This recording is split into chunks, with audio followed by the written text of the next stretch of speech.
Já está no YouTube, já. Exatamente.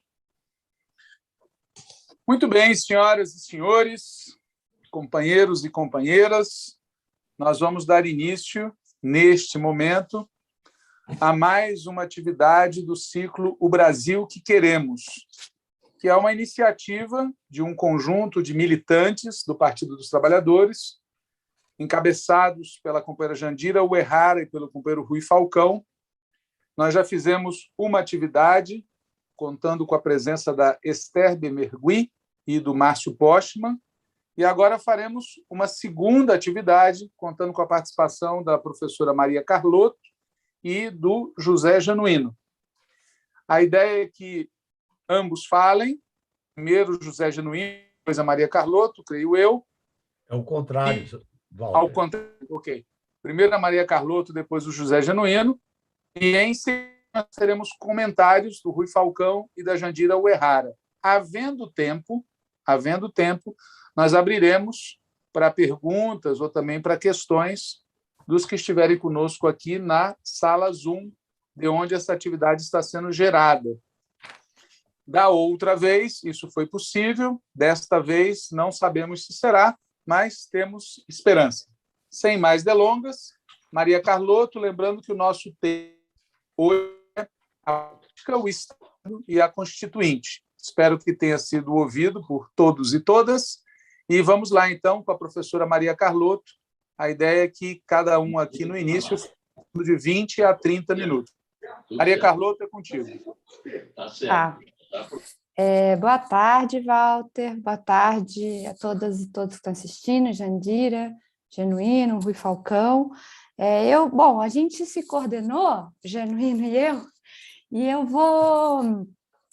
na verdade, eu preparei uma fala fazendo uma espécie de histórico das constituições para destacar o que eu acho que tem de específico e de importante na Constituição de 88, que não é o ponto de chegada, mas o ponto de partida de algo que nós temos que construir. Né? Muito rapidamente, vou concluir, né, com o contexto que explica essa novidade da Constituição de 88. Tá?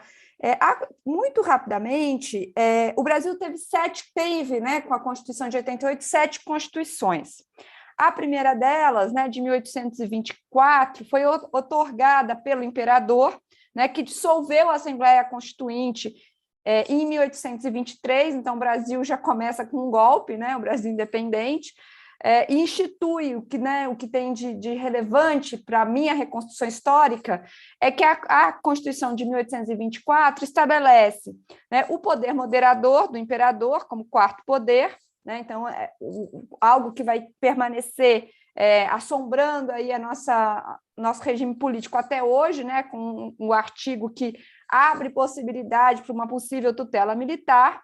Mas, além disso, a Constituição de 1824, naquilo que havia, né, de muito limitado de organização política e direito a voto, estabelecia o voto restrito a homens livres, proprietários, com um certo nível de renda fixado por alíquota anual, ou seja, o que o Brasil, né, o que se possibilitava de exercício da cidadania em 1824 era absolutamente restrito. E quando eu digo a homens livres proprietários, são homens mesmo, né? Obviamente, as mulheres também estavam excluídas juntamente com os escravizados da época.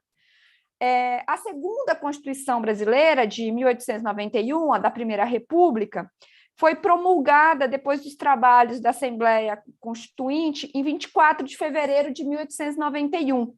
Né? É a primeira Constituição presidencialista que estabelece o federalismo, portanto, né, reconhece uma certa autonomia para os estados, na época era até uma autonomia bastante considerável, né, sem a figura do poder moderador tão forte. Mas o que me interessa aqui destacar mais do que essas características gerais do regime, que eu não vou entrar, é o fato de que a Constituição de 1891 amplia o sufrágio e, portanto, o exercício, né, da cidadania política, ainda que mantenha a exclusão das mulheres, dos analfabetos, né, que constituíam, na época, a maioria absoluta da população. Portanto, a primeira Constituição republicana do Brasil limita, né, o exercício da cidadania política a uma minoria, né, de homens brancos e, em geral, proprietários, né? Embora na lei, na forma, se amplie, se exclua o caráter mais forte do voto censitário, na prática continuava um voto censitário. Para não mencionar todos os demais problemas, né, que estão bem caracterizados nesse primeiro momento da República, né, em termos do exercício da cidadania política. A terceira Constituição, de 34, também foi promulgada depois dos trabalhos da Assembleia Constituinte, instituída em 33. Né? Em relação à Constituição anterior, né, a Constituição de 34 reconhece pela primeira vez o direito de voto das mulheres. Na verdade, isso já havia sido reconhecido pelo Colégio Eleitoral de 32, mas é a primeira vez que uma Constituição reconhece o voto feminino. Porém, a exclusão de mendigos, né, isso ou seja, a gente fez no Manifesto Petista, né, uma conversa com o Júlio Lancelotti, né, e mendigos aqui é como se usava, né, o termo não é meu, né, é da própria Constituição. E analfabetos continuava excluindo do exercício da cidadania política a maior parte da população brasileira. Né? Mas a Constituição de 34 atende algumas demandas da classe média urbana da época, né? Particularmente ali, um movimento tenentista, e institui voto secreto, a justiça eleitoral, né? E o voto obrigatório. A Constituição de 34 é emendada em 35, já abrindo caminho para a nova Constituição de 37 do Estado Novo, que é outorgada pelo Getúlio, dissolve partidos, concentra poder no executivo e praticamente, né, não tem nada a comentar do ponto de vista do sufrágio universal, ou seja, a extensão do sufrágio, né, porque era uma Constituição de tipo fascista. A quinta Constituição, de 46, promulgada pelo Congresso recém-eleito, também ela retoma, né, o caráter liberal, entre aspas, né, da Constituição de 34, reconhecendo, né, autonomia dos poderes, liberdade de greve e associação, voto secreto obrigatório, esses aspectos formais, né, incluindo aí uma certa autonomia a estados e municípios. Porém, né, mesmo essa Constituição democrática de 46, no estilo da de 34, mantém a proibição do voto para analfabetos, né, e não impediu a proibição que se colocasse o Partido Comunista na clandestinidade pouco tempo depois. Ou seja, na prática, mesmo a Constituição Democrática de 46 é uma Constituição que excluía do exercício da cidadania política grande parte da população, até porque, em 1940, né, nós estamos falando de uma taxa de analfabetismo total da população de mais de 50%, né? Então nós estamos excluindo mais de metade da população do exercício da cidadania política. A Constituição de 67, e para alguns de 69, feita sob a égide da doutrina da segurança nacional, é uma Constituição absolutamente autoritária, né? Emendada várias vezes por atos institucionais, o mais importante deles, o ato institucional número 5, de 68, né, que concentrou poderes quase absolutos no executivo. E, veja, a Constituição de 68, como a gente sabe, a de 67, 69, né, ela exclui, ela exclui a possibilidade de voto direto. Calma que eu estou perdida, achei que eu estou perdida aqui. Ela exclui a possibilidade de voto direto, né, nas eleições mais importantes, para presidente e para cidades, para as maiores cidades, para não falar de governadores e assim por diante. Mas mesmo onde o voto era permitido, continuava se excluindo analfabetos, o que na prática excluía a maior parte da população. O que eu quero dizer com isso, né? E para não falar que a Constituição, né, não permitia liberdade de associação, autorizava a censura, a perseguição, dentre outras aberrações que nem convém comentar, né? Porque todos nós já sabemos. O que me interessa destacar, a partir dessa breve história, é que a Constituição de 88 ela traz uma novidade histórica que, a meu ver, não é de menor importância, porque é a primeira vez que você associa liberdade plena de associação política, né, de organização política, com um sufrágio universal de fato, porque a Constituição de 88, pela primeira vez na história, autorizou o voto de analfabetos. E se a gente considerar o censo, né, de 1980, nós estamos falando de 25% da população com mais de 15 anos, né, especialmente negros e mulheres.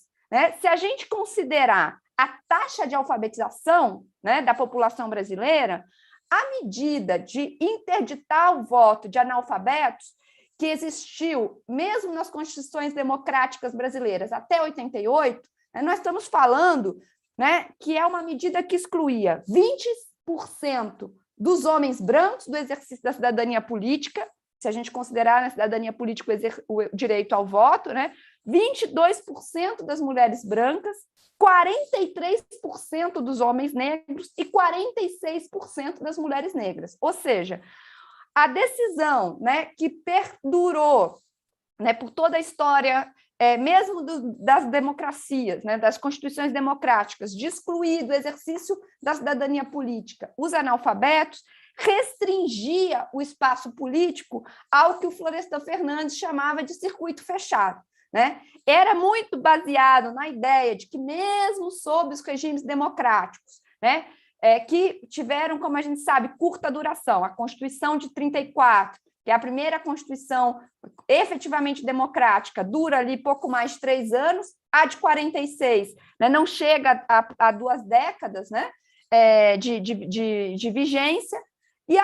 Mas ainda essas constituições, né, que permitiam alguma liberdade de associação, interditavam o exercício da cidadania política para grande parte da população brasileira.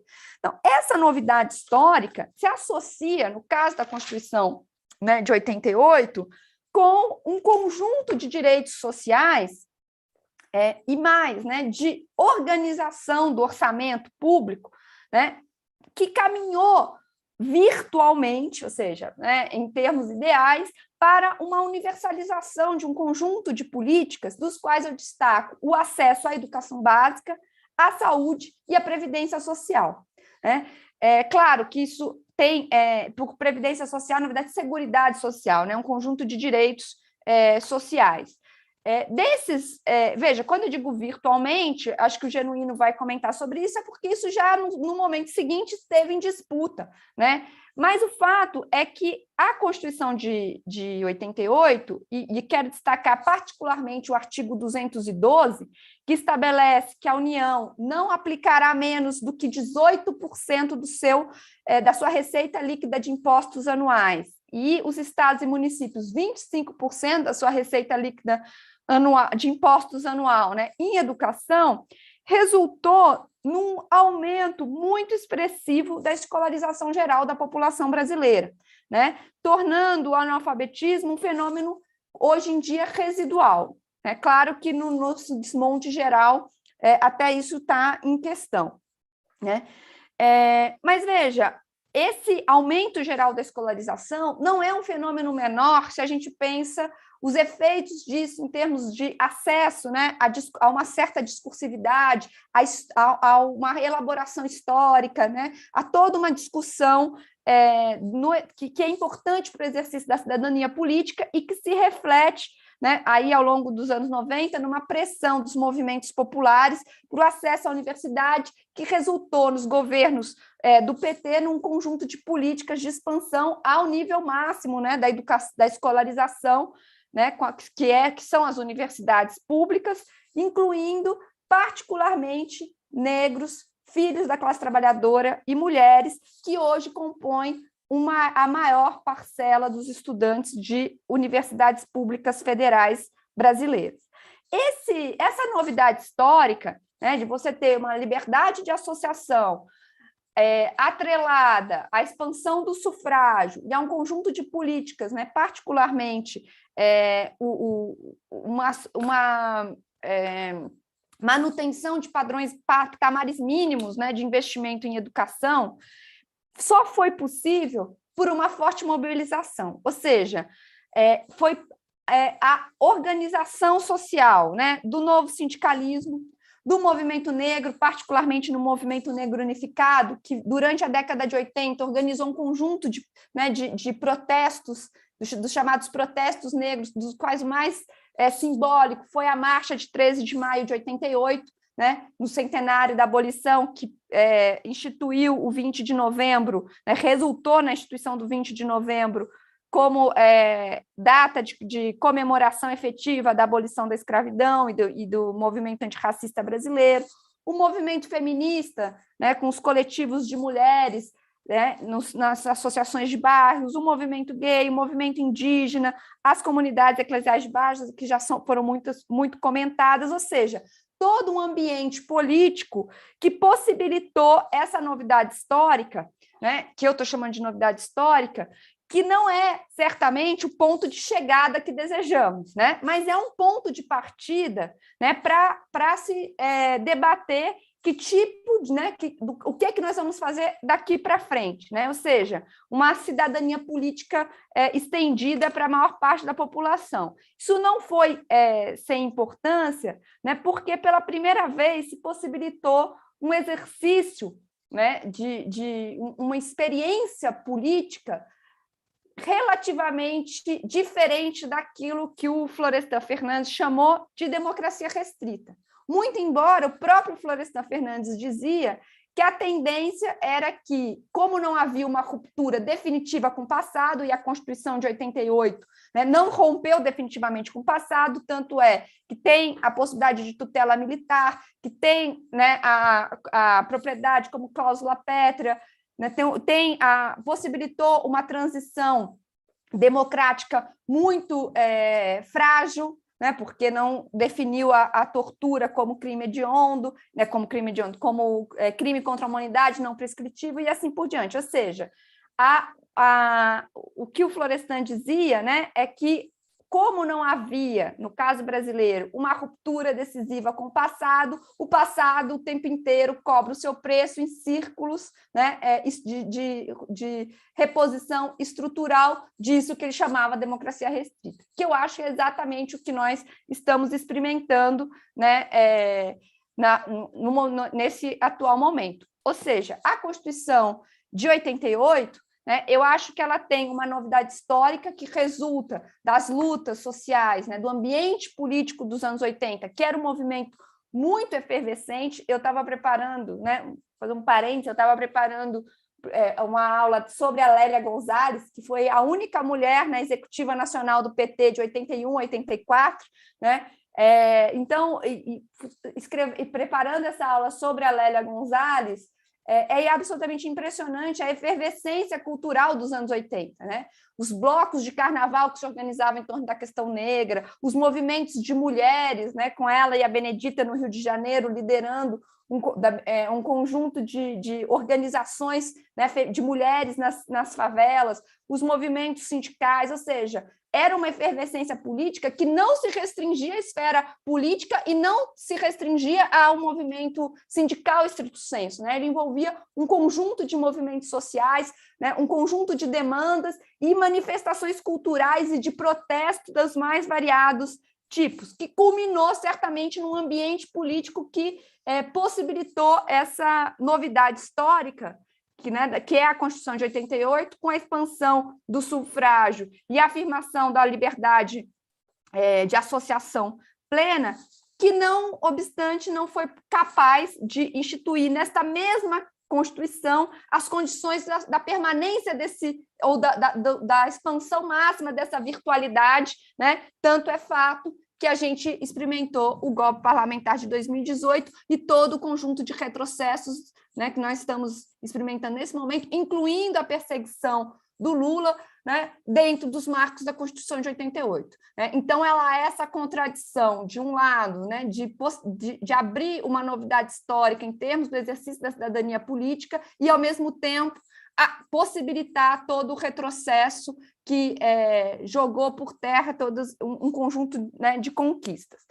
Obviamente, acho que o Genuíno vai comentar, né, acho que sobre isso. Eu acho que O que eu queria destacar é que na história brasileira, né, não dá para minimizar a importância, né, e a novidade da Constituição de 88, mas também não dá para se iludir que a Constituição de 88 é o nosso ponto de chegada. Na verdade, eu acho que ela é mais o nosso ponto de partida, né? E o que nós temos que discutir é o que da Constituição de 88 nós queremos preservar e o que da Constituição de 88 nós queremos transformar. Mas, em qualquer cenário, só é possível, ou só será possível, ir além da Constituição de 88 se a gente for capaz de ir além do que foram os anos 80 em termos de organização política, de protesto, né, de inovação cultural e de força social da nascente sociedade civil brasileira ou da renascente sociedade civil brasileira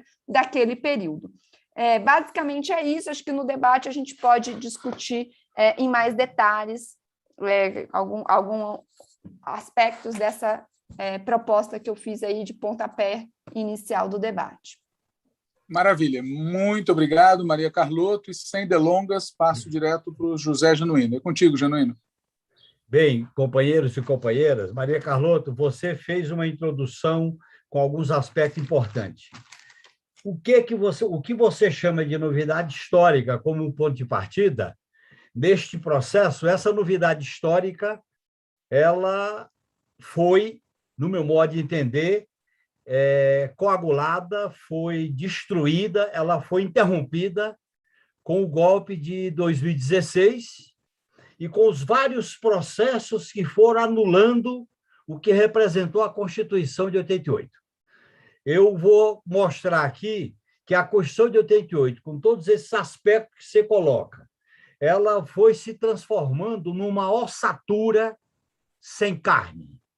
E aquele processo extremamente rico, produto de uma transição conservadora pactuada por cima, que foi diante do fracasso do colégio eleitoral, diante da morte do Tancredo, diante do fracasso do Plano Cruzado e diante da crise do governo Sarney, aquelas três grandes decepções históricas, elas produziram uma situação política em que a esquerda, principalmente o PT, que foi uma ala esquerda da transição conservadora, ele deu passo significativo no sentido de acumular força em não ir ao colégio eleitoral e se preparar para um processo que veja bem, a emenda que convoca a Constituinte, ela chamava Congresso Constituinte, mas nós conseguimos transformar o Congresso Constituinte em Assembleia Nacional Constituinte.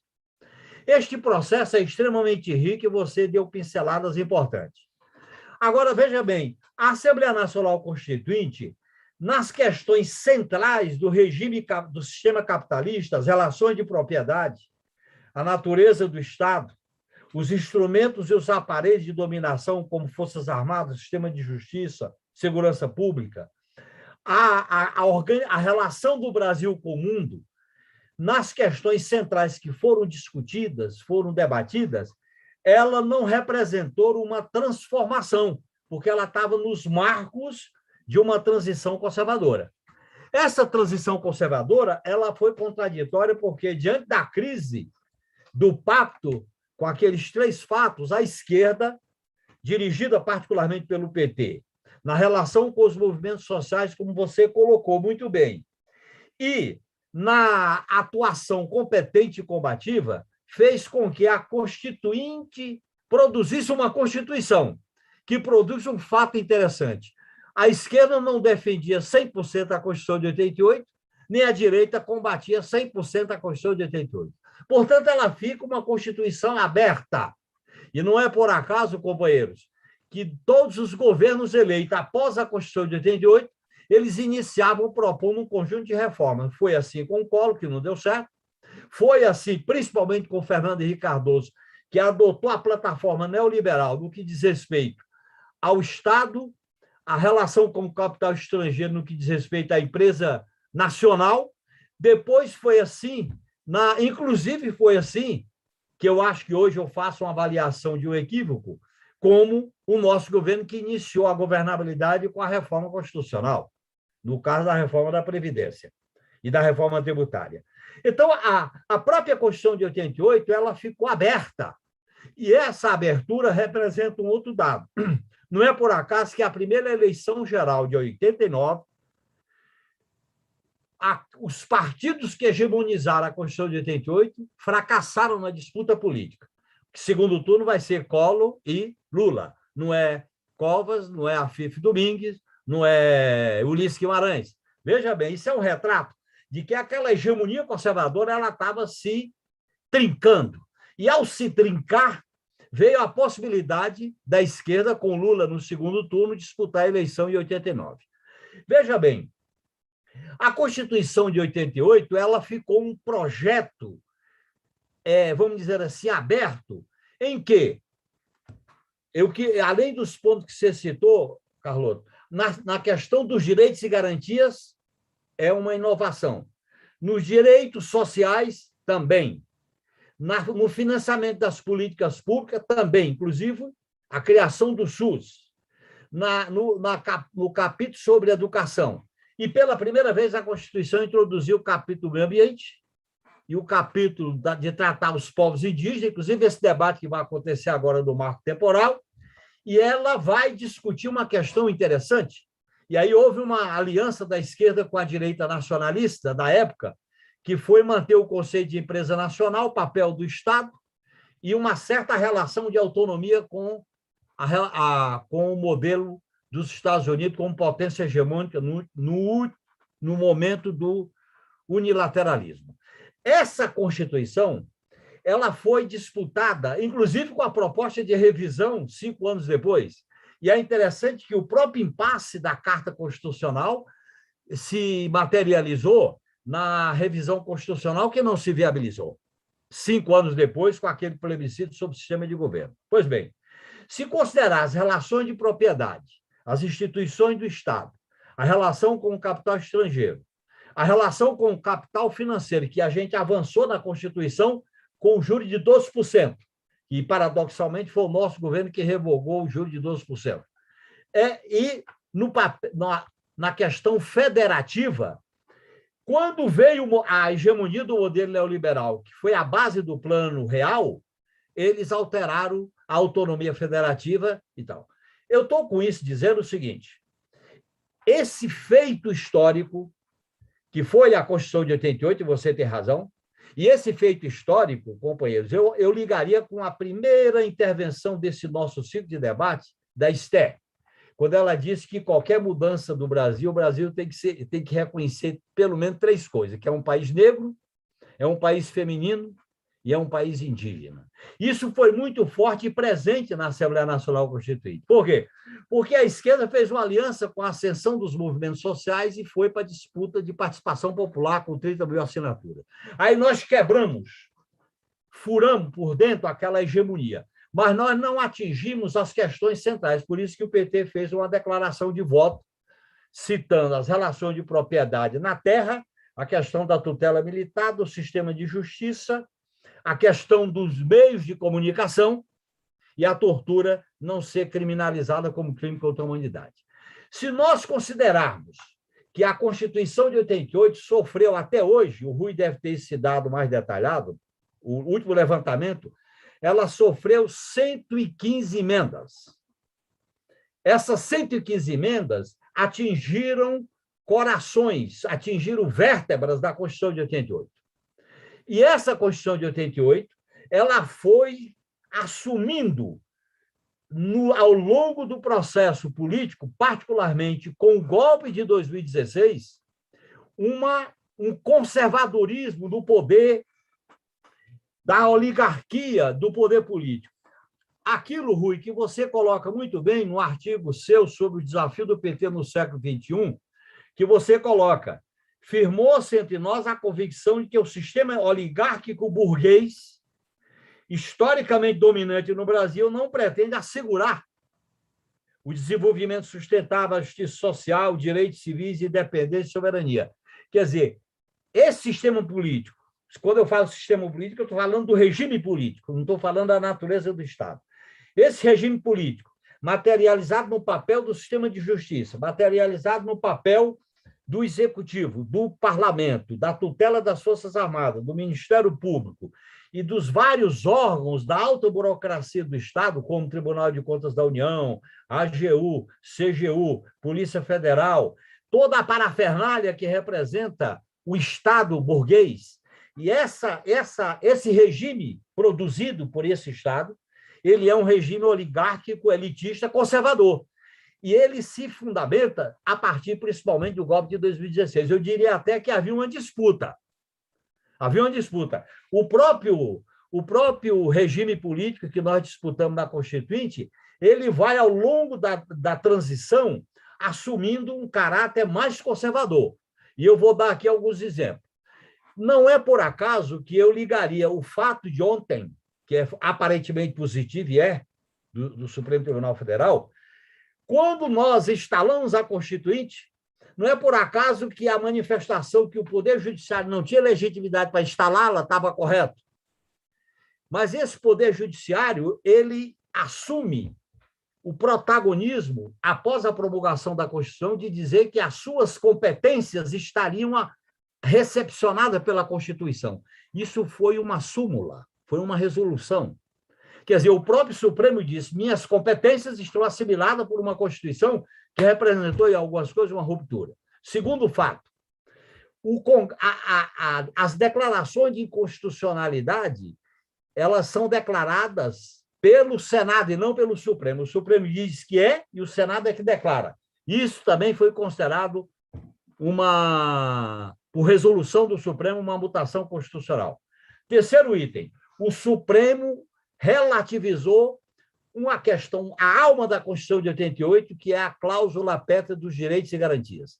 Você não pode nem emendar quando se trata de eliminar direitos, no caso das cláusulas pétreas, no caso da precarização, no caso da terceirização. Por quê?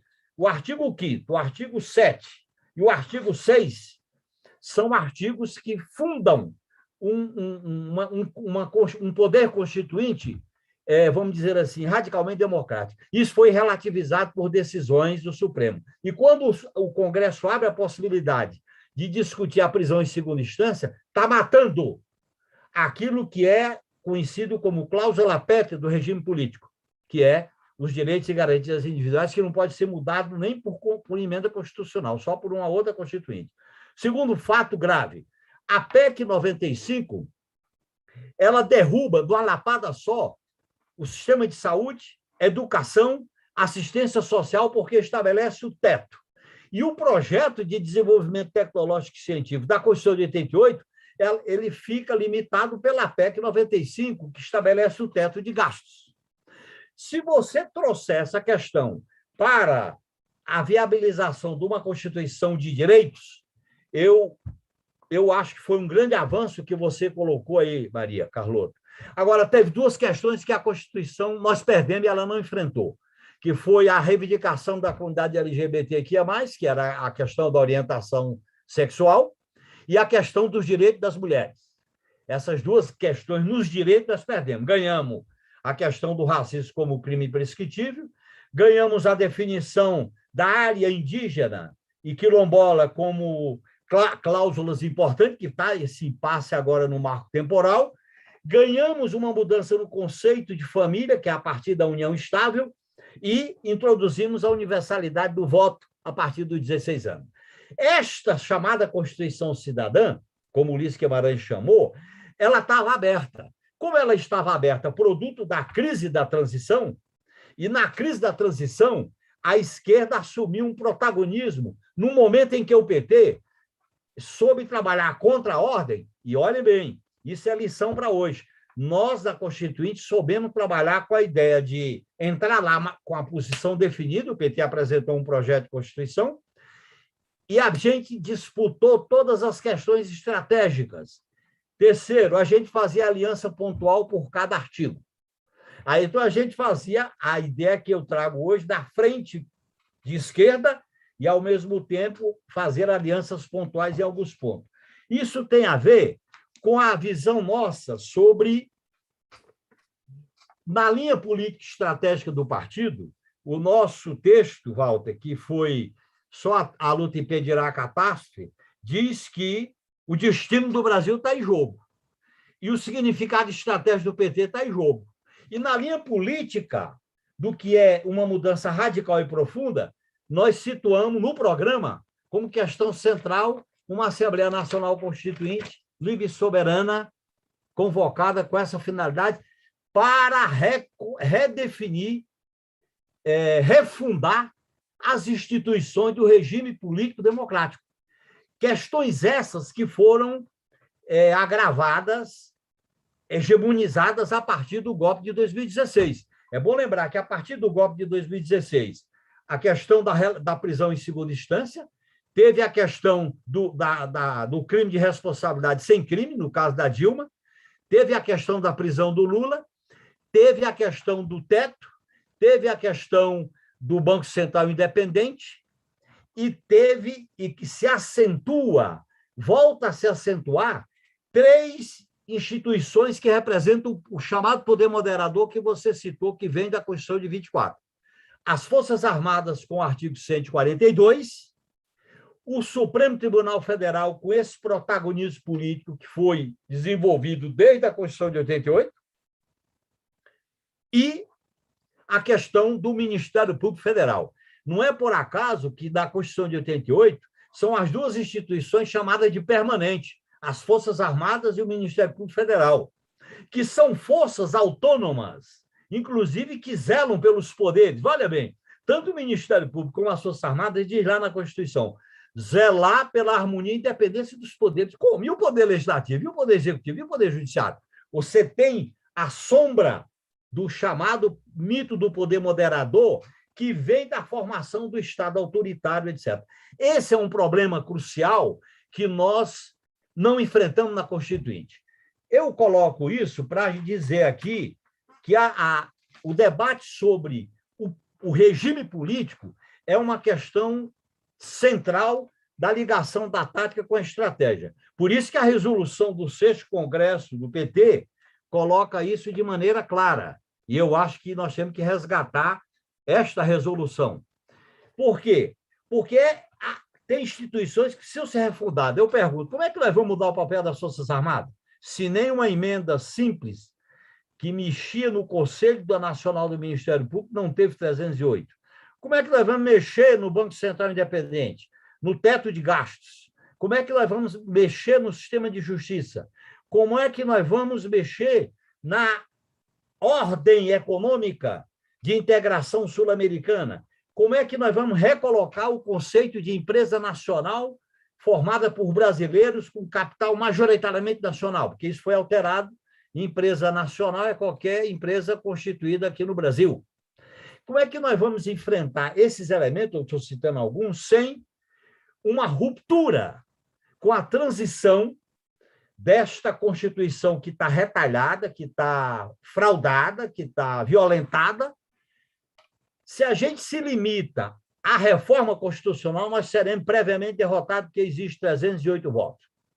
Ou nós caminhamos mitigando um plebiscito para autorizar mudanças constitucionais, ou então, que eu acho que é uma posição recuada, mesmo assim é difícil discutir essa questão, ou então nós temos que acumular força para um processo de uma Assembleia Nacional Constituinte.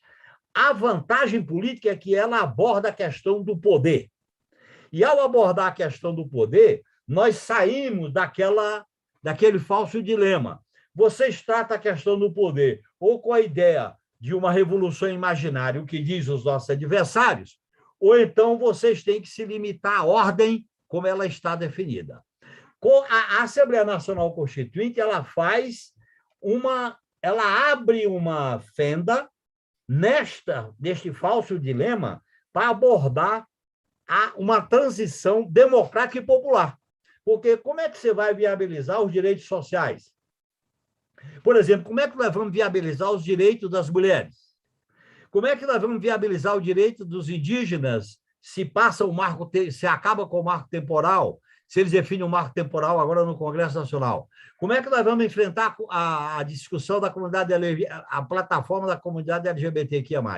Então, a Assembleia Nacional Constituinte ela tem que estar associada a uma avaliação deste processo E a avaliação deste processo, companheiros e companheiras, tem que produzir para a esquerda, e particularmente para o PT, em aliança com os demais partidos de esquerda, uma proposta.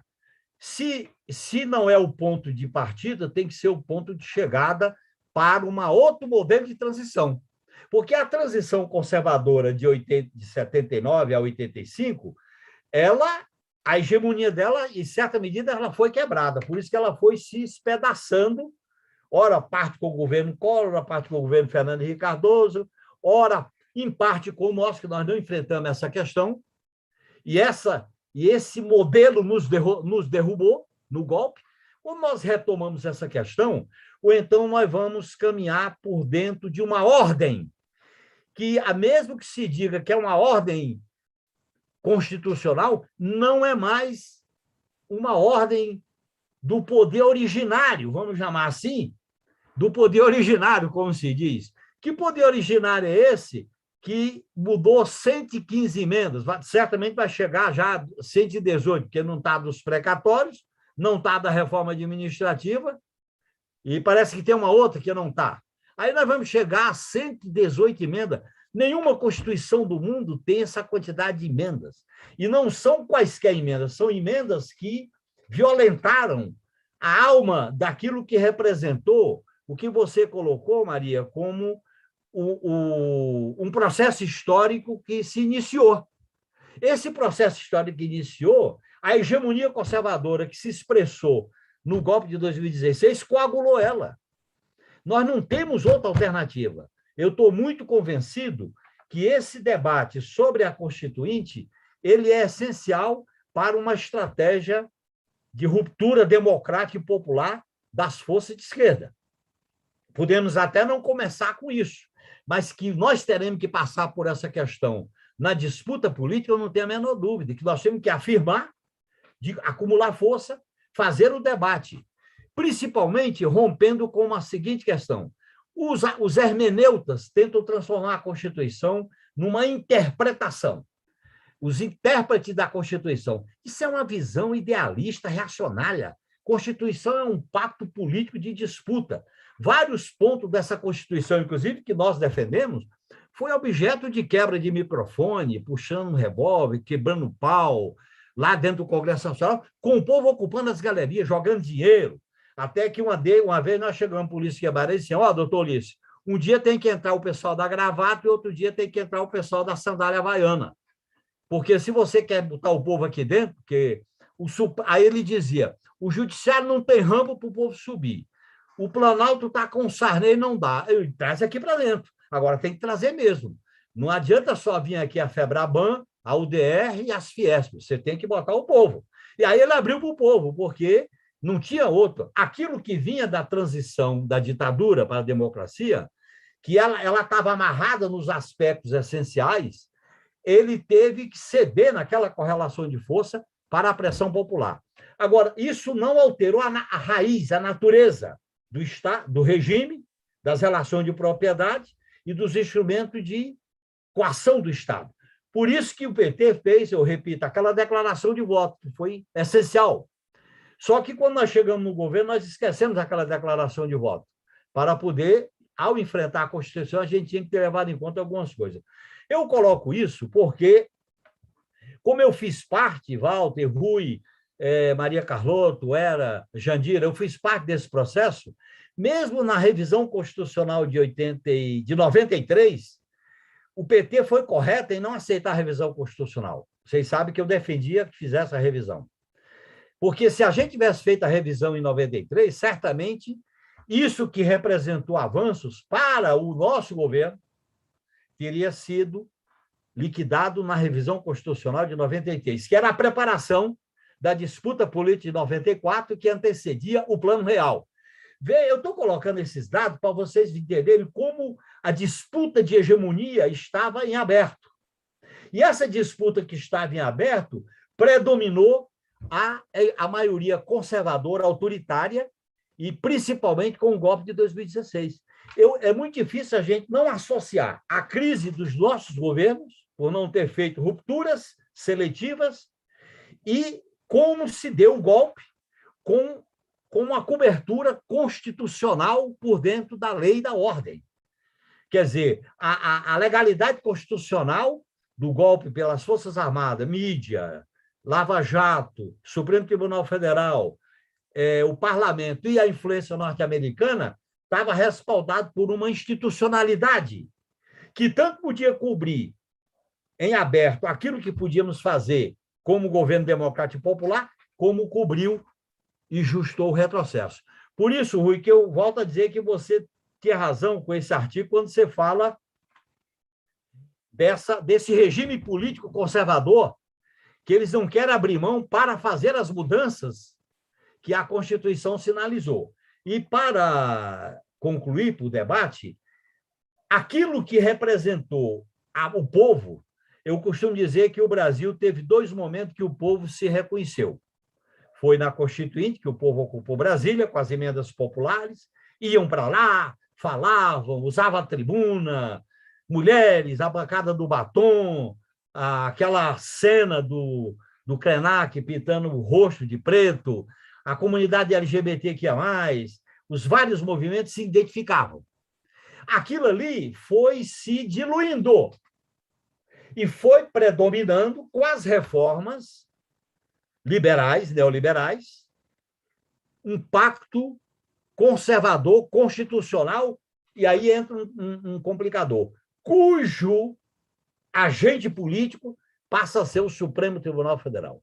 O Supremo Tribunal Federal interpreta, analisa, ele, inclusive, para vocês terem uma ideia, eu tenho essa curiosidade aqui para expor para vocês, a Constituição de 88, nos seus impulsos democráticos, liberais, estabeleceu que o Senado Federal é quem declarava se uma lei era inconstitucional ou não.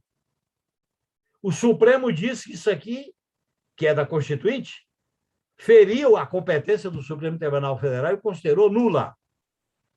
Quando nós fomos discutir, por exemplo, o sistema de mídia não formal, o sistema de mídia virtual, TV por assinatura, etc., o Supremo Tribunal Federal decidiu que essa questão não podia passar pelas autorizações do sistema de comunicação normal de rádio e televisão. Aí, veja bem, o Supremo Tribunal Federal diz que a prisão em segunda instância pode ser relativizada, mas quando você pode caçar uma rádio ou uma televisão, um canal de televisão, tem que ser por transição transitada e julgada até a terceira instância. Quer dizer que para prender uma pessoa é a segunda instância, mas para caçar um canal de rádio e televisão é a terceira instância.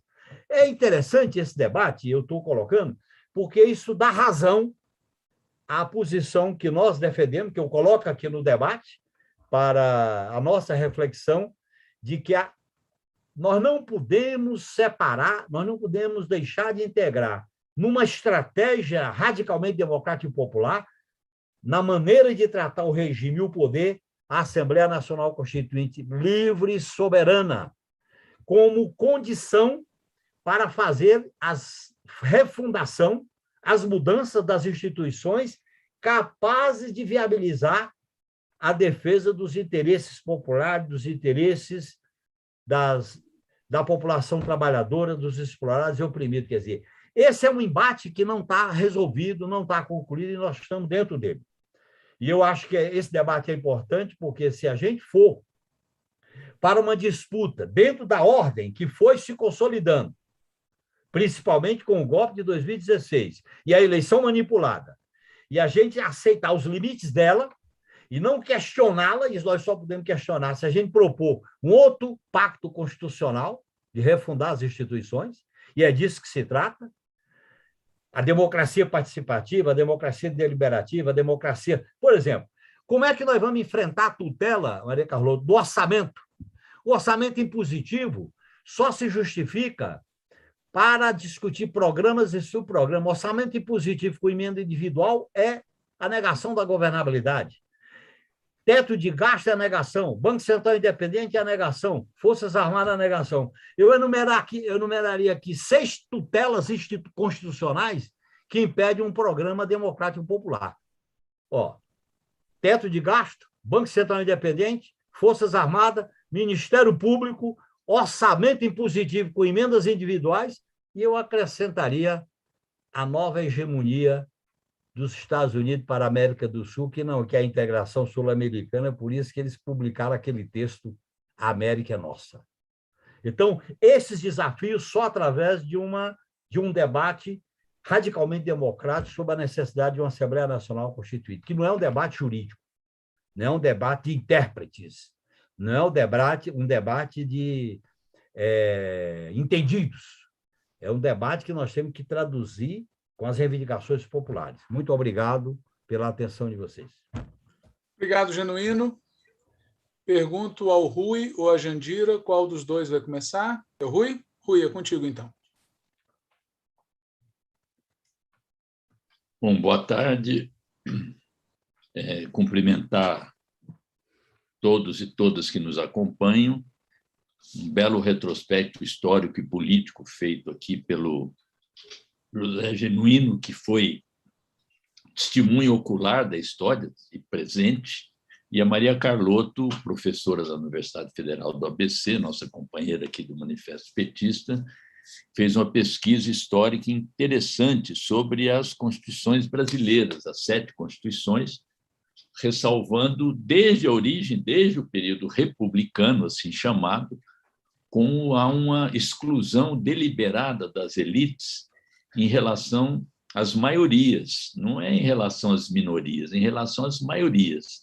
Em primeiro lugar, as mulheres, em conjunto com as mulheres, os analfabetos, que abrangiam a maioria da população brasileira, entre os analfabetos, predominância de negros e mulheres, e assim vai se dando a chamada democracia liberal brasileira. Nos tempos mais recentes, eu acho que vai ficando claro cada vez mais que há uma incompatibilidade no plano mundial entre a necessidade irrefreável do capitalismo de se reproduzir eternamente e os entraves que a própria democracia liberal apresenta para que o capitalismo se expanda em toda a sua pretensão. Inclusive, em meio a essa crise mundial hoje, que, como nós temos descrito, é uma crise econômica, social, política, ambiental, cultural, social, portanto, uma crise global que exige de nós todos e todas uma solução global para essa crise. Aqui no Brasil, essa crise está em toda a sua profundidade. São 20 milhões de famintos, um outro tanto de desempregados. Agora mesmo saiu a revisão dos chamados empregos e metade do que se previa em termos de expansão do emprego já foi cortado.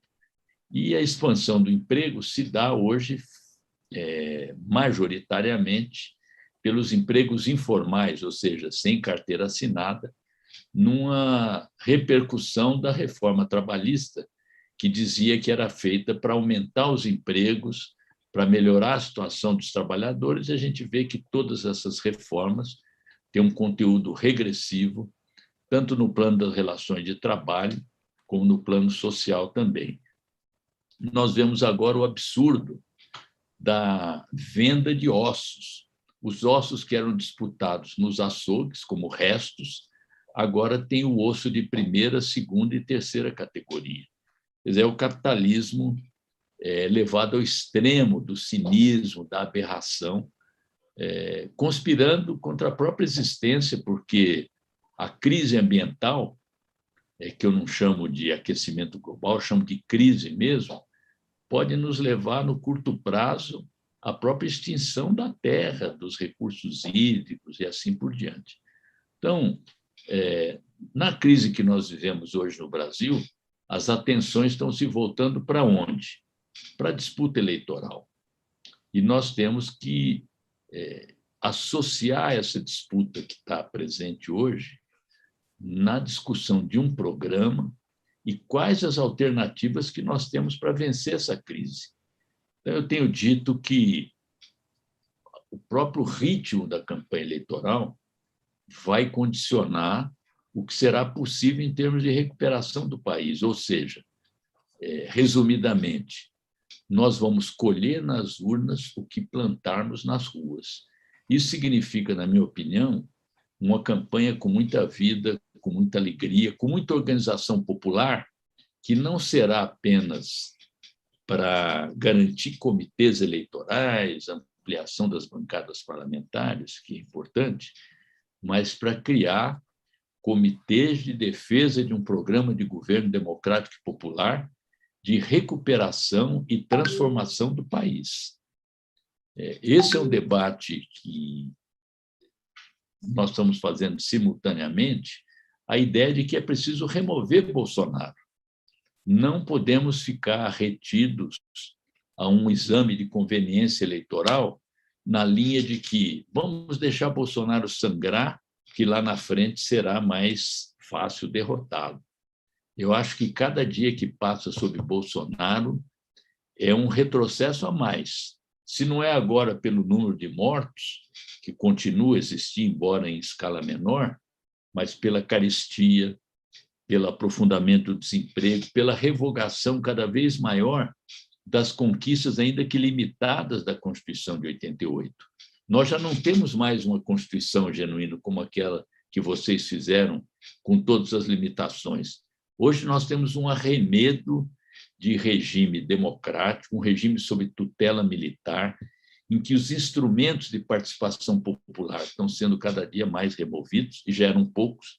Então, colocar na ordem do dia uma mudança de campo, ou seja, pensar numa radicalização da democracia que preserva, sim, direitos e garantias fundamentais da concepção liberal, mas avança em direção a uma democracia com participação popular, uma democracia que não é só representativa, uma democracia que avança nas possibilidades de referendo, de plebiscitos, de consultas populares, de conselhos. E um dos primeiros passos, a meu ver, se não é abrir campo para uma grande mobilização pela convocação de uma constituinte ampla, democrática e soberana, originária, com um parlamento, com uma constituinte que se esgota na elaboração de uma Constituição e elege um outro parlamento, mas que, pelo menos, abrir campo para um referendo revogatório de todas as medidas excepcionais que foram editadas desde o governo golpista de Temer e prosseguem hoje. Agora, inclusive, uma coisa que está passando despercebido nessa PEC dos precatórios, que é o seguinte: o teto de gastos previa, a lei do teto de gastos previa que em 2026, portanto, na metade do período de 20 anos, você poderia rever o teto de gastos através de uma lei complementar. A PEC dos precatórios muda esse item, está passando despercebido. O que a PEC faz? Que em 2026, a revisão do teto de gastos terá de ser feita através de emenda constitucional. Ou seja, em vez da maioria estabelecida por lei complementar, você vai precisar de 308 votos, em 2 vezes na Câmara e no Senado, para alterar o teto de gastos. Não é por outra razão que a classe dominante diz o seguinte: mesmo que o Lula ganhe, nós teremos mais 2 anos de Banco Central independente. Ou seja, há hoje instrumentos de coerção, de jugulamento, para que um governo que se instale, mesmo com a vitória eleitoral significativa, fique cerceado pelas amarras da legalidade burguesa, aprofundada com todas essas medidas que foram editadas a partir do golpe de 2016. Sem essa consciência da gravidade do regime político que está no país, das restrições que existem na área econômica, as vinculações no plano internacional, nós não vamos poder avançar. E aí nós estaremos frustrando o povo brasileiro com a vitória eleitoral que vai se esfacelar no dia seguinte da vitória eleitoral, tais os limites que existem para o exercício do poder popular conquistado nas urnas. Então, essa é essa abordagem que eu faço aqui, contribuindo para esse debate, Eu acho que é um momento muito grave e esses entraves só poderão ser removidos se, desde já, esse debate ficar muito enfronhado na consciência popular, na organização popular, nos sindicatos, nos vários movimentos sociais que vão ter um papel decisivo nesse movimento.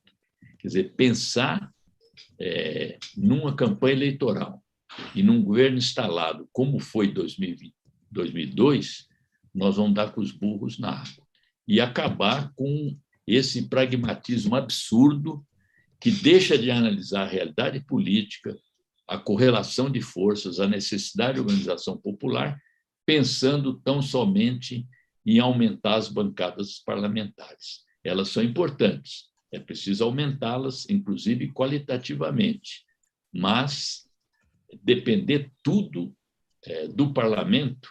Olha aí o resultado agora da PEC dos precatórios, da reforma trabalhista, da reforma tributária, o congelamento agora no Senado de uma pequena reforma tributária que mexe com a tabela do imposto de renda e instituía a taxação de juros e dividendos, e que está paralisada. Quer dizer, mesmo essas medidas pontuais que existem no mundo todo, elas são drenadas hoje por essa nova correlação que se instalou no país a partir do golpe.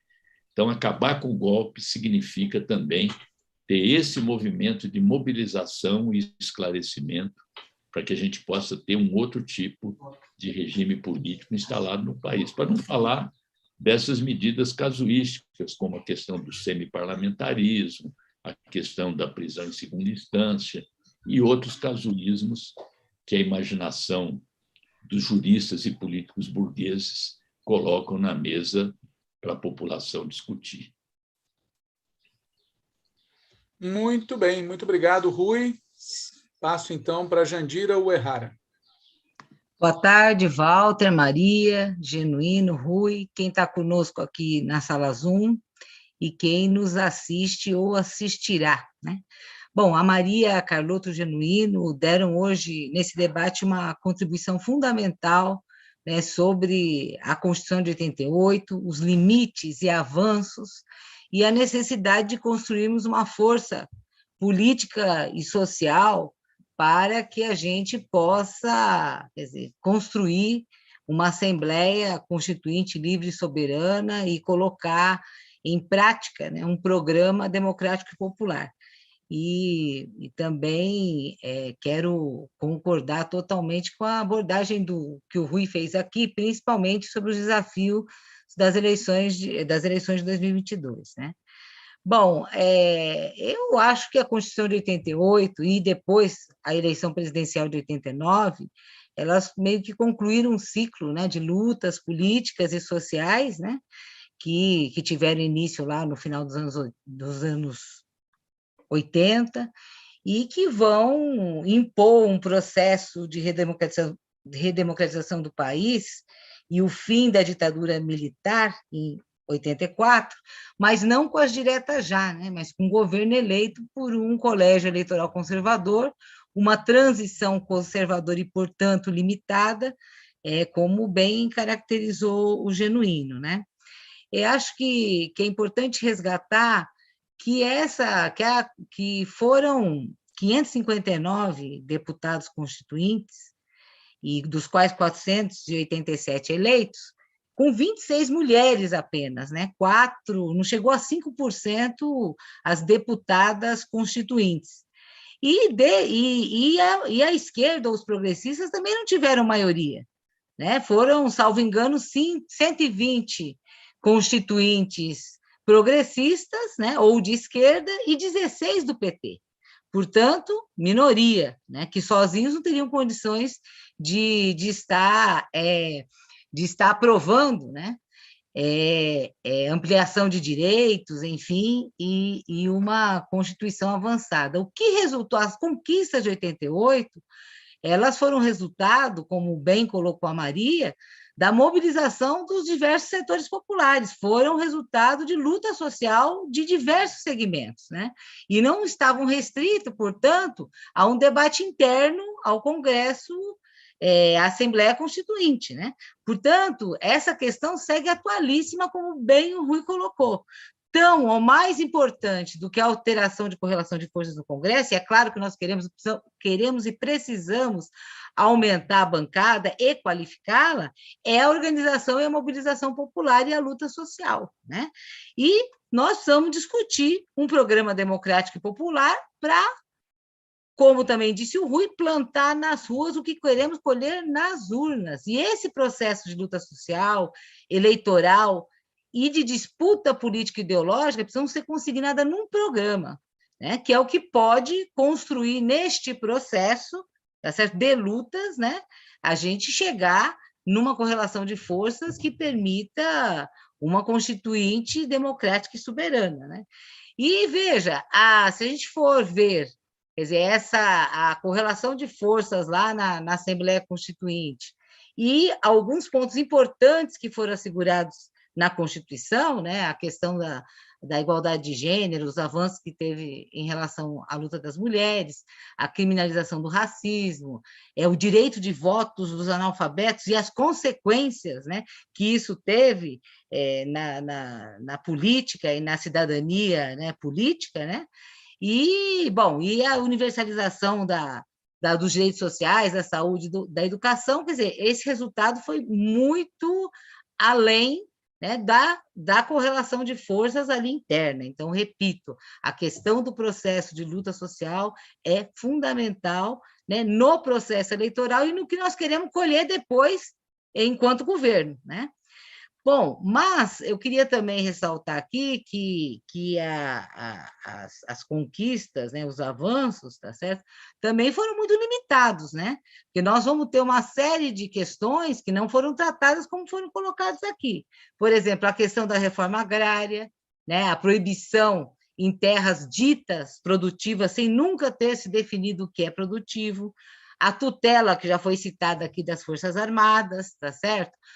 Os critérios de composição dos tribunais superiores que permaneceram os mesmos, e nós bem vimos, né, as consequências, né, disso nesse processo recente, a partir do impeachment da presidenta Dilma, a questão do direito de propriedade igualado ao direito à vida, né, que permeia em muitas questões na Constituição, a manutenção do atrelamento do movimento sindical ao Estado, quer dizer, mantendo o imposto sindical, unicidade. Foram 32 anos pós-constituinte que aprisionaram o novo sindicalismo, né? E, na verdade, fazendo com que também, obviamente que não só esse processo, mas o fato de nós não termos avançado na estrutura sindical no Brasil, em muito também é responsável pelo atrelamento, né, pelo aprisionamento, né, do sindicalismo à estrutura sindical conservadora, com todas as consequências políticas, organizativas que isso tem, né? Além do sistema eleitoral também distorcido, injusto, o Senado revisor, etc. O Genuíno colocou aqui uma questão, acho que muito importante, que foram as reformas constitucionais. E lembrar o seguinte, dessas 115 reformas, somente 15 tiveram ampliação de direitos. E dessas 15 que tiveram ampliação de direitos, 11 foram durante os governos Lula e Dilma, né? Lembrando, entre elas, a PEC das domésticas e outras, né? Então, veja, essas reformas constitucionais, elas são fruto de uma disputa, né, do capital sobre o financiamento do Estado e dos direitos sociais previstos na Constituição. Então, essa contradição, essa disputa, essa que é luta de classes, tá certo? É que deram, quer dizer, esse Frankenstein, né? Deram nesse Frankenstein que se tornou a Constituição, né? E eu quero também ressaltar uma outra questão importante que tem a ver com essa disputa, né, da luta de classes do capital. Desde a promulgação da Constituição, nós tivemos 7 emendas constitucionais que trataram da questão da previdência social. Todas elas, em maior ou menor grau, aumentaram o tempo de trabalho, restringiram ou reduziram o benefício da classe trabalhadora. Agora mesmo, na PEC 23, que foi aprovada ontem dos precatórios, tem lá um submarino, que é o quê? Que as dívidas dos institutos próprios de previdência só serão negociadas sob melhores condições se os municípios aplicarem a reforma da Previdência. Quer dizer, mesmo numa PEC que não trata de reforma da Previdência, essa disputa está colocada, está lá, né? Bom, e nós, assim, quando fala PEC, dá arrepio, né? Dá medo, né? Porque PEC, para nós, tá certo? Desde 2016, significa enfrentamento, né? Contra as classes dominantes e enfrentamentos que nós estamos perdidos, né? Então, a PEC 23 ontem teve o resultado que teve, tá certo? Amenizado, não sei, em parte pela decisão do Supremo. A PEC 32, quer dizer, nós estamos lá numa resistência tremenda, conseguindo há um ano segurar a PEC 32. Tá? Eu temo que essa vitória da PEC 23 ontem, quer dizer, também mude essa situação, tá certo? Então, portanto, nós não podemos arredar pé da mobilização contra a PEC 32 e a PEC 18, né? Hoje, a PEC 18, o que é? Reduz a idade mínima do trabalho no Brasil de 16 para 14 anos, acabando com a situação de aprendiz, né? Que hoje está colocada para os adolescentes entre 14 e 16 anos. Então, isso é um absurdo, uma excrescência, isso é legalizar o trabalho infantil, tá certo? Num momento, inclusive, que a maioria da juventude está desempregada ou em subempregos, né, ou na informalidade, quer dizer, não é assim, e nem que tivéssemos em outra situação, isso seria aceitável, obviamente. Então, veja, os ataques vêm de todo lado, né? E nós temos que seguir fazendo a resistência, e isso só mostra, quer dizer, o total aniquilamento, né, dos direitos sociais aí colocados. E dizer o seguinte, quer dizer, nós precisamos acumular força na luta social e na luta eleitoral, né, e sabendo fazer quer dizer, essa aliança entre luta eleitoral e luta social, né? Porque esse processo é fundamental, porque a gente só vai ter condições de ampliar direitos e, ao mesmo tempo, democratizar a estrutura de poder, porque essa contradição entre os direitos e a estrutura do Estado, né? Quer dizer, no bojo da luta de classes, a disputa do capital sobre os recursos públicos, quer dizer, ela só vai ser resolvida quando a gente derrotar as classes dominantes e os capitalistas no país. Então, não tem solução, né? Porque senão, quer dizer, nós vamos ter que travar outros caminhos, tá certo? Muito mais tortuosos e com muito menos radicalidade daquela necessária para que a gente coloque o país noutra direção, né?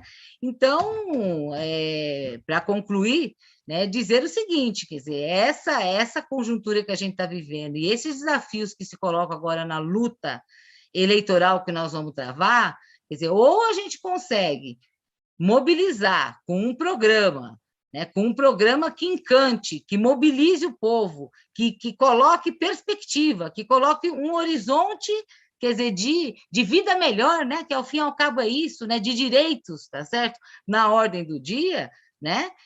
Ou nós vamos ter muita dificuldade, mesmo ganhando uma eleição, tá certo? Conseguir atender às expectativas e às necessidades da classe trabalhadora e do povo brasileiro. Então, penso que fazer esse debate ele é fundamental para que a gente possa acertar os rumos, né, da nossa política aí para esse período, que é um período fundamental, é um período, quer dizer, que ímpar, né, na disputa, na luta de classes no país. Muito bem, obrigado, Jandira. Eu vou devolver a palavra para que a Maria e o Genuíno façam comentários rápidos, em seguida a gente abre, caso alguém queira fazer algum comentário ou alguma pergunta para quem está aqui no chat. Maria, por favor.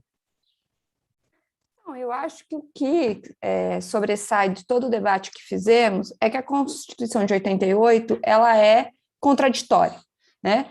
Ela é contraditória no sentido de que ela tem, sem dúvida, vitórias, mas ela também incorpora em si derrotas, e mais do que derrotas, a possibilidade do aprofundamento dessas derrotas ao longo do tempo, o que, de fato, né, a partir de 89, como o Genuíno bem colocou, né, todos os governos eleitos, incluindo o nosso, segundo ele, né, fizeram reformas constitucionais, né, e reformas constitucionais que retiraram direitos, como a Jandira bem colocou, pouquíssimas reformas que ampliaram direitos, as únicas delas durante os nossos, as únicas, né, a grande parte delas, a maioria absoluta, durante os nossos governos, mas o que resulta desse processo muito intenso de reforma da Constituição de 88 é uma destruição daquilo que havia de mais progressista. Ou seja, eu acho que é importante, acho que o que sai desse debate é o que sobrou, né? O que uns chamaram de Frankenstein, outro de arremedo, ou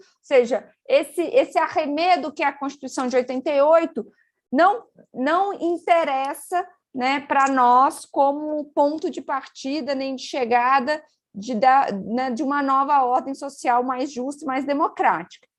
Então, acho que esse é um primeiro aspecto. Um outro aspecto importante que sobressai desse debate é que a gente precisa começar a defender a urgência do momento que a gente está vivendo e a urgência de radicalizar a maneira com que a gente está lidando com esse momento político. E radicalizar no sentido de que, a partir desta ordem constitucional totalmente retalhada não só porque nela, né, na Constituição de 88, você tem resquícios autoritários dessa ordem oligárquico-burguesa, né, que o Genuíno colocou, como você tem também o neoliberalismo atravessando os direitos que estavam reconhecidos na Constituição, né?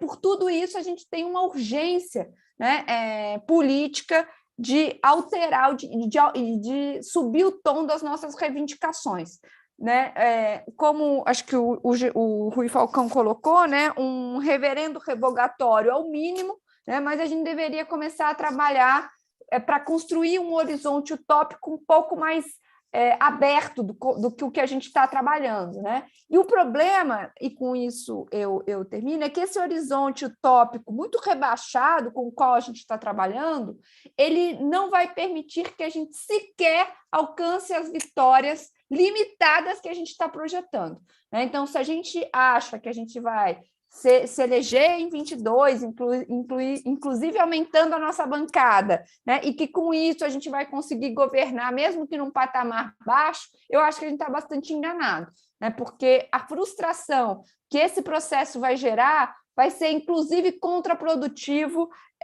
para o mínimo que a gente quer fazer. Então, tudo isso dito, eu acho que a Constituição de 88 representa, sem dúvida, né, uma vitória importante, história, uma novidade histórica. É preciso saber o que ela gerou, inclusive, de potencialidade para a luta que a gente quer fazer no próximo período, porque, como bem o Genuíno colocou, ainda não houve uma mudança de regime, né, e o próximo período eu estou considerando 2022, mas a gente precisa começar a trabalhar com um horizonte de expectativa um pouco mais amplo. E isso inclui, para isso é fundamental inaugurar um debate sobre a Constituição de 88 e sobre o porquê que ela, e dentro dos marcos dela, nós não vamos conseguir fazer sequer o mínimo que a gente quer, né, se propor. Então, eu acho que a gente tem que ampliar um pouco o nosso horizonte de expectativas, questionando o lugar histórico, né, dessa Constituição e do que sobrou dela. E nós não vamos fazer isso, né, como a gente tem dito, né, nas nossas atividades do Manifesto Petista, a frio. A gente só vai conseguir fazer isso a quente, como foram os anos 80. Obrigado, Maria. Genuíno, seu comentário.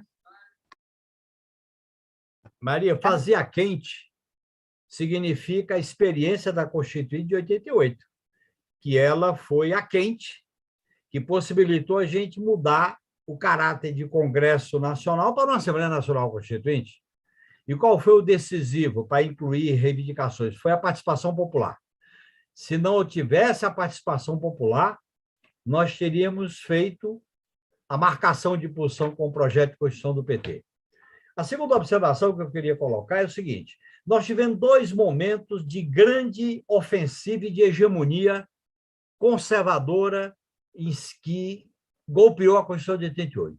O primeiro foi a hegemonia das políticas neoliberais do FHC, quando mudou na ordem econômica, mudou o conceito de empresa nacional e o papel do Estado e o processo de privatizações que ocorreu no período do primeiro mandato dele, culminando com a reeleição, que foi uma emenda constitucional. Então, veja bem que E o segundo grande momento dessa consolidação do conservadorismo autoritário foi o golpe de 2016 e as decorrências disso, que foram o quê? A PEC 95, que aniquila todas as políticas sociais da Constituição de 88. Segundo, terceirização e precarização aniquilam o artigo 7. Prisão em segunda instância, que tá um debate no Supremo, e tem emenda constitucional que é inconstitucional, aniquila de morte o artigo 5º, que é o mais importante da Constituição. E a submissão aos Estados Unidos aniquila os princípios fundamentais da integração regional como política, como princípio da Constituição. Aí eu pergunto, as pessoas que se opõem à defesa de uma Assembleia Nacional Constituinte, eu pergunto, o que é? É uma espécie, é uma vitrine que você tem uma espécie de formato bem visto, mas não tem conteúdo. O conteúdo foi aniquilado pelo processo conservador e autoritário. Eu estou citando casos concretos. Isso é fundamental colocar, por quê? Porque, primeiro, que eu acho interessante, Jandira, o que você colocou, a maioria das emendas não foi para acrescentar direito, foi para eliminar. E as emendas que garantiram direito foram mínimas. E as emendas que aboliram o direito foram essenciais. Não é por acaso, pessoal, que a Previdência sofreu 7. A Previdência teve 7 emendas constitucionais, não é por acaso. Aí o que acontece? A burguesia dizia a Constituição é ingovernável, o país é ingovernável com ela. Criou a tese da ingovernabilidade. E nós defendíamos a Constituição dizendo que dá para governar com base nela. Então, essa questão estava como pano de fundo dessa disputa política, que eu acho que vai estar presente na discussão de um novo programa, que, para viabilizar esse programa, nós temos que ser consequentes e dizer, o caminho é esse, é uma ruptura democrática e popular que viabiliza um programa que combata a fome, o desemprego, a carestia, a submissão aos Estados Unidos, que garanta a integração sul-americana, que garanta a autonomia de um projeto de desenvolvimento tecnológico e científico. Esse é uma questão que eu acho que nós vamos ter que nos defrontar com ela, porque a experiência constitucional no Brasil, ela é uma experiência que nos chama a atenção o protagonismo político das instituições que não estão submetidas à soberania popular.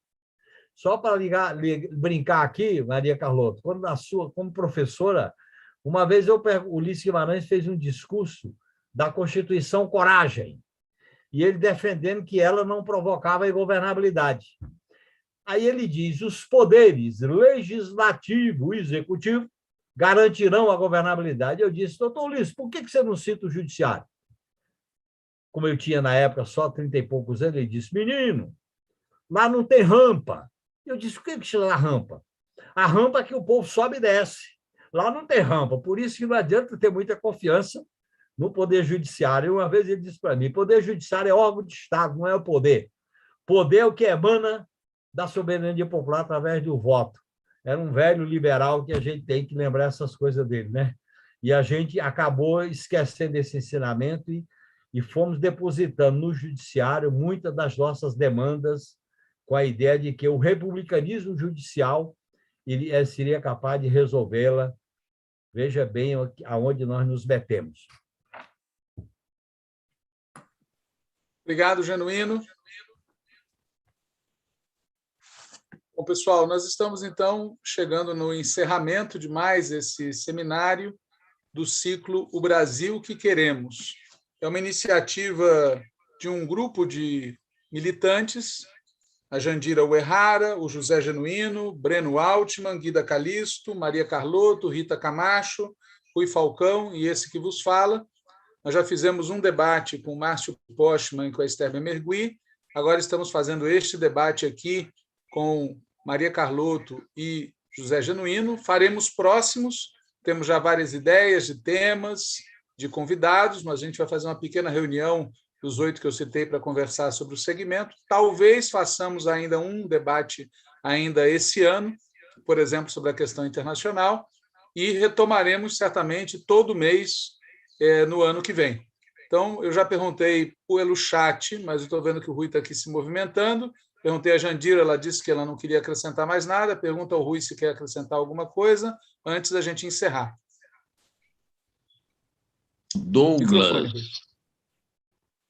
Douglas Santelano, ele botou uma questão no chat que eu vou comentar rapidamente. Ele se referiu à questão da reforma tributária, que ele acha que é uma coisa importante. Ele fala em simplificação tributária, que é um dos aspectos das propostas de reforma, mas, mais que isso, ele insiste na ideia que é a chave do nosso projeto de reforma, que é retirar a carga tributária sobre o consumo, porque a carga tributária sobre o consumo pune a maioria dos trabalhadores da classe média e jogar o peso da carga tributária, como é nos Estados Unidos, como é nos países da Organização da Cooperação e Desenvolvimento Econômico, da Comunidade Europeia, jogar sobre grandes rendas, grandes patrimônios e grandes heranças. E, naturalmente, mudar a tabela progressiva do imposto de renda e tributar juros e dividendos. Ele acha que é possível fazer tudo isso sem aumentar o conjunto da carga tributária, ou seja, redistribuir a carga tributária sem aumentar a carga geral, que é aquilo que o Lula tem dito. Vamos colocar os pobres no orçamento e os milionários no imposto de renda. Vocês viram que, em meio à crise agora, não só os grandes bancos aumentaram em 30% seus lucros, como também surgiram 40 novos bilionários no Brasil. Então, essa é uma questão chave para a democracia brasileira. Mudar a questão da carga tributária, fazer uma reforma tributária, não no sentido que tem sido feito, de forma regressiva. Então, Douglas, muito obrigado aí pelas suas observações. Continue participando conosco. Jandira, eu, Walter, Genuíno, Maria Carlotto, Breno, Douglas e outras, queremos continuar esse debate e sugestões como a sua ajudam muito a gente a avançar nessa direção. Muito bem. Isto posto, damos por encerrada aqui mais essa atividade e nos encontraremos com a presença da Anitta, que acabou de surgir aqui. Que lá está ela, fazendo o maior caos. Está fechado seu microfone, Rui. É aqui da nossa turma, não é a outra Anitta que não. Com certeza. Pessoal, obrigado a todos que nos acompanharam pelo YouTube, obrigado quem estava aqui na sala Zoom, cumprimenta quem vier nos assistir, fora Bolsonaro, e nos encontramos noutras atividades. Um abraço. Fora